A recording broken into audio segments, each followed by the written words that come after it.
Hey guys, welcome back to the Time Bomb channel, of course, for myself, the Bombardier. And yep, it's ladies' night tonight, as we've got two sort of classic vintage timepieces for you. First up, we've got an Omega over here, and then just in the little red bag down here, we have a Cartier clock. Kind of different for us here on the channel, looking at something, which is not a lump of steel or a lump of resin, but has an equal impact on sort of, the horological world. So yeah, without further ado, let's crack on. I'm going to start off with a Cartier clock over here. I probably should have gloved up because it's an absolute fingerprint magnet. But what we're looking at here then is a Cartier quartz clock from 1980. It is gold plated, and it's picking up a lot of shine. Gold plated and then enamel finished, and we think it probably got a ruby just set into the crown over here. Now, whilst very Art Deco in style, as I mentioned before, this particular one's from 1980, and they were primarily made during the 1970s. Now, this one again was bought at auction, and it was in terrible condition. I mean, absolutely covered in gunk. So the new owner has been furiously polishing it, to get it back up to scratch. And I think it's looking, really quite nice at the moment.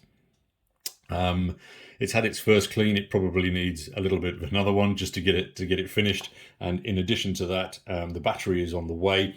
Because then we'll be able to test that the movement's still working, but also that the alarm clock is also working, and also what it sounds like.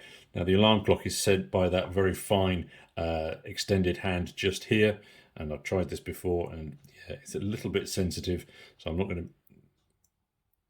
Yep, there we go. So pull our alarm clock around. As I say, it'd be nice to hear what it actually sounds like, whether it's a chime or a ding or something. The specs on these is 55 millimeters across, so quite a big piece, and then with a couple of extensions there for the crown. It's 11 millimeters in depth, and as you can see, the lid there probably just taken a little bit of a ding because it doesn't close absolutely perfectly. It does have quite a bit of a heft to it. It's 157 grams. So yeah, not something that you'd perhaps want a lady to be putting in her handbag and then clouting you around the head with it. Back onto the dial. So as you can see then, obviously these hour markers then are again that enamel finishing. The dial itself is very clean, of course, apart from the all-important brand name, which you can see dead center, and then the Romans parading around the edge. There's an interesting effect, the very sort of slight subtle splaying effect with the Roman numerals, either being slightly smaller at the edge and then angling towards the center. It just sort of exaggerates a little bit that spread from the center. Quite curious. It almost looks as if the enameling on the minute track has been done by hand, as the spacings and the thickness on the minute track are not entirely uniform. The case back, I think showed you just briefly before, carries that all-important signature, and there's a couple of other details on the bottom, and as you can see, the finishing on it is excellent, even for its age, and as I say, the fact it's just undergone that first cleaning.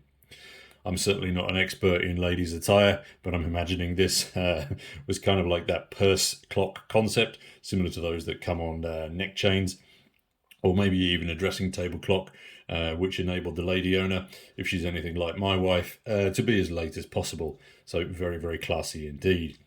I have seen that these come in different designs, so slightly different shapes and different colors, as you can see here. So clearly a very popular concept at the time, and again carrying that right brand name. Curiously, I did find this one example which is engraved and dedicated to the 1986 Miss America, so giving us a little bit of an idea as to who used these little golden clocks. And lastly, this last image shows what this is actually going to look like when it's had its full dollop of TLC. Going to look very retro, and a very nice piece of maintained history also. Moving on then to our next piece, we've got an Omega here. As I say, this again was picked up recently at auction. And as you can see, or as you will see, sorry, it's had very, very, very little use indeed. Everything on here looks super, super clean. It is from, as we can see from the warranty card here, it is from 1999. And unfortunately, I'm thinking that the seller put the wrong reference here, or this reference is something to themselves internally in the store, because that reference doesn't come up with anything. Neither does the one down below. Really unfortunate, because we weren't able to dig out that much information about it. But anyway, here is our watch. This is, as I say, the Omega De Ville 1999, and it is tiny, tiny, tiny, tiny. It feels very weird after, as I say, handling sort of, other big lumps of watch, and then picking up this very, very petite little creation here. So let me just pop it up here so you can get a good view of it. Bizarrely as well, you're not going to pick this up on camera, but the box and the packet, etc., really do reek of cigarette smoke. So in my mind, I'm imagining a lady with a cigarette holder in one hand and this De Ville in the other. Let me just pop it off the cushion here, just get a better look at it. As you can probably see in relation to my fingers, it's so small. It actually only measures 24.4 millimeters across, and that is including the crown. It is then just a mere, the camera's not liking this, it's too small. It's just a mere 4 millimeters in thickness. It then, top to bottom, north to south, is 18 millimeters, and it is lighter than a feather, coming in on this size bracelet at 34 grams only. The lugs here themselves are at 7. Sorry, it's picking up my fingers and not the watch. The lugs are just 7 millimeters across. The bracelet itself then is 12 meters here, but it then does narrow down to 11 at the clasp. On the clasp, as you can see, so we've got a little signed pop out here, and then it does feature this little glide lock here as well, just to assist ladies to slip that on. Works very nicely, all working perfectly. And again, very sort of silky smooth, very gentle bracelet here, nicely finished. As I say, that half butterfly there working very, very well. And as I say, nice to see that extension there for them, just to make sure that it slips onto the wrist. The crown is signed as well. I'm not sure if the camera is going to pick it up, so I'll drop in a close-up shot just so you can see that, because it's so small, it's impossible to focus on.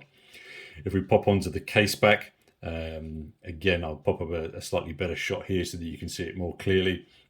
The inscription here suggesting that this was a retirement gift. Not many of us are working in the same place for that long nowadays, so indeed quite an achievement for this particular lady.